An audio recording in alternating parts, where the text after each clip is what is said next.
अस्सलाम वालेकुम व्यूअर्स हिकु अहम ख़बर अवां सां शेयर कंदो हलां त इम्तियाज़ सुहाग खे राज राणी शूटिंग दौरान मथे वारो तमामु घणो धकु लॻी वियो आहे।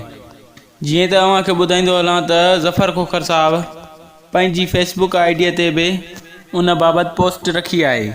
सिंध जो मशहूरु अदाकार इम्तियाज़ सुहाग लाड़काणे सां तालुक़ु रखे थो। ड्रामा सीरियल राज राणी जी शूटिंग दौरान इम्तियाज़ सुहाग खे तमामु घणो धकु लॻी वियो आहे। अवां सभिनी दोस्तनि खे अर्ज़ु थो कजे त इम्तियाज़ सुहाग साहब जे लाइ दुआ कयो त जीअं हू तमामु जल्द ठीकु थी ऐं पंहिंजनि ड्रामनि में कमु करणु शुरू करे। उम्मीद थो कयां त अॼु जी वीडियो अव्हांखे ज़रूरु पसंदि आई हूंदी।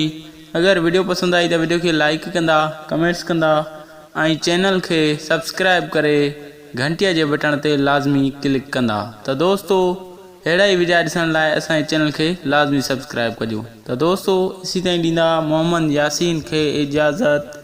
अल्लाह हाफ़िज़।